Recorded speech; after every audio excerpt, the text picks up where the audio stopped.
Welcome everyone to our Q&A session on the project to restore 4070. This is spring of 2024, end of May. My name is Zachary Gazan. I am a volunteer and trustee here at Midwest Railway Preservation, and I am with Greg and Steve. Why don't you guys tell us each a little bit about yourselves? You go first. Okay, I'm actually the president of the organization, and I've been, my base entry date for the railroad is January 6th, 1990. So I've been at it for about 30 some years. A lot of experience out west at the California State Railroad Museum. Retired out there as the supervisor of all locomotive engineers and all the training and all of that. And so I'm well versed in steam engine maintenance. Then I am Greg Ontz. I am the project manager of the restoration for GTW 4070, along with coordinating all the volunteers to work on it.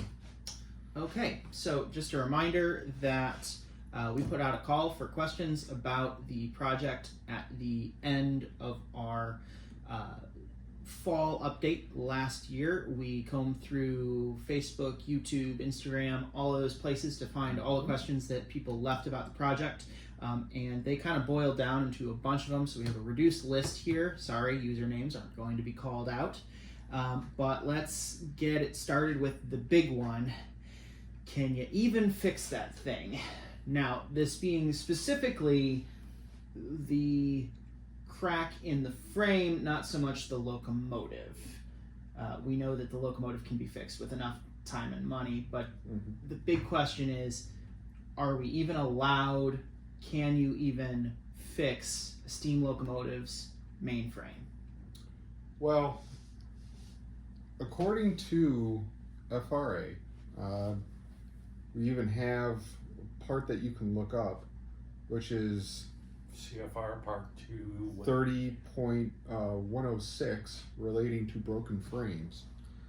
As long as the frame is in serviceable condition and is made rigid and made for safe operations, you can fix it any way you really want to. Now, you can't just go out and duct tape, super glue, and zip tie a frame together. They're going to kind of frown upon that. But you would be surprised on how many locomotives have had broken frames or bent frames that are still in service today. Right.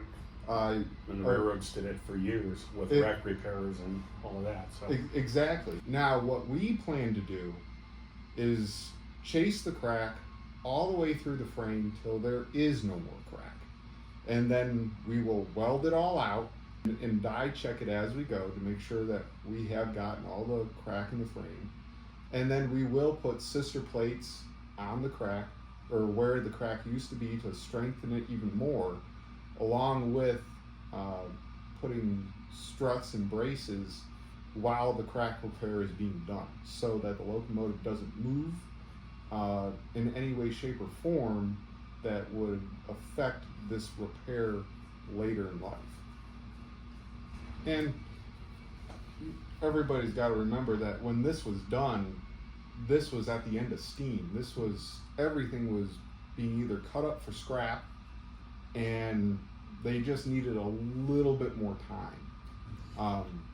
Greg, that actually leads really nicely into the next question, which is, did they continue to operate 4070 after the turntable incident? Yes. The turntable incident happened in 54 or 56. I'm a little fuzzy on the details, but they did fix it, and they did run it until August 12th, 1960, which was the documented last revenue run for the GTW. After that, we don't know when the crack reappeared, if the crack reappeared later in life in its revenue run, or right after the repair was made under its GTW ownership. So we don't know exactly when it reappeared, but it still ran like this, supposedly, for all the way up until 1992, 91, 92, when it went down with mechanical failure. So it did all of those excursion runs supposedly with a broken frame. We can't say for certain. Cracked. Cracked. Correct. Not broken, Not was broken, not but broken. with a crack in its frame. We can't say for certain, when it reappeared, but we gotta expect the worst, that it ran its whole excursion life with it. And to my knowledge, no repairs were done during that time. Exactly. And that was actually one of the other questions that we got was any work done on the damage during her excursion service? Not to our knowledge. Not to our knowledge, and what records we have of any repairs being done. We've had, as I understand it, some scattered reports of people going down, people checking it out, people maybe doing a touch-up here and there, but there's absolutely no documentation to back any of it up. No. So we just don't know. All that said, let's take a little bit of a bigger perspective on the project. What makes 4070 stand out mechanically and or historically from other Mikados? I would say the way it stands out from other Mikados is it being only 9 other surviving of its class, which makes it A bit rare. a bit rare just kind of in itself. But what makes it even more rare is that, as far as I'm aware of, it's the only light Mikado to survive from GTW. And what makes it even more rare even after that is there have only been 2 to operate in preservation scheme, 4070 and nickel plate 587. And just to clarify, its class is the USRA designed light Mikado of 1918. Yes. And or copies. copies. Yes, exactly. Right, and there are also, I believe, some mechanical things that set it apart from other USRA lights, because the GTW modified their light Mikados with things like feed water heaters and other more Grand Trunk specific appliances, not to mention the tender, that make it distinctive from an X factory. Late in steam, a lot of the major railroads added those added features just because of the economics, better steaming, better power availability, less issue with stress on the boiler because the feed water's heating system has managed to lessen the shock value of putting cold water in a hot boiler. Right. Exactly. Which ultimately makes, of the 9 survivors, they're all probably fairly unique, and 4070 is pretty much a one-of-a-kind locomotive at this point. Exactly. At least in terms of existing locomotives. So, operational question. Okay. Will the locomotive be converted to burn oil? We got this one a lot. Yes, probably. Just the economics of running an excursion locomotive in this day and age with the EPA regs regarding coal storage, disposal of the ash, even the cost to purchase and store it. Oil is a lot more economical and a lot easier on the locomotive itself. And you get consistency with oil, because for those that don't know, coal, depending on where you can get it, can have different characteristics. Different BTUs. Yeah, and different BTU values. Ohio is famous for high sulfur coal, which, correct me if I'm wrong, is kind of no longer allowed. Right. And Most of the coal that's available today is, I believe, that sort of brown Wyoming coal. and that stuff is it's very hard to get it to burn. And then there's lots of issues with it. There's for whatever reason, lots of rocks and things in it that tend to really mess up a locomotive feed system for coal. Yes.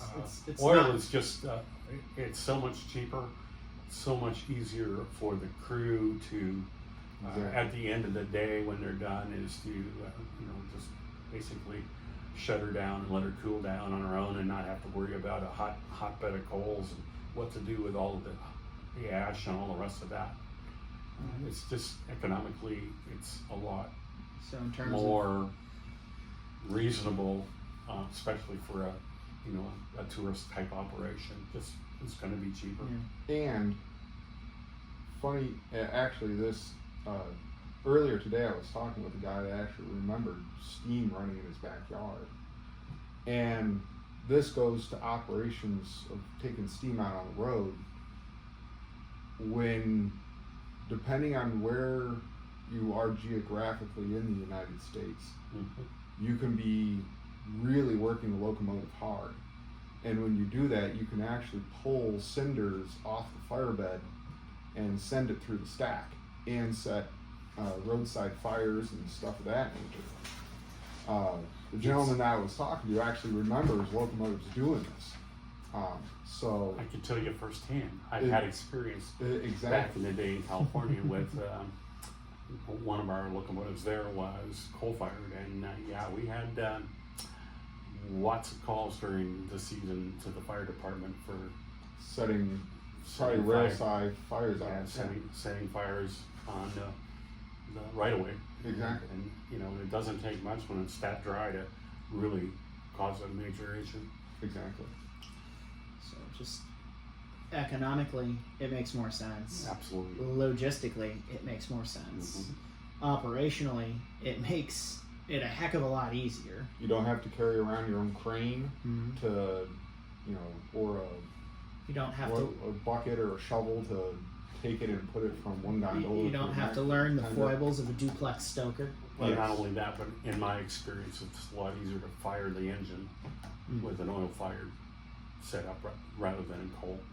It's just they're much more responsive. Yeah. Exactly. So just as a practical matter, is it 100%? No. But we are leaning towards it. The prevailing wisdom goes that way. High probability. 2100, the neighbor, is also converting to oil, so it would make sense to go oil as long as they have. Yeah, that's another big factor is sort of the available expertise around here between Steve's experience out west and our friends with ASR. Many of us maintain memberships in both organizations here in the Roundhouse.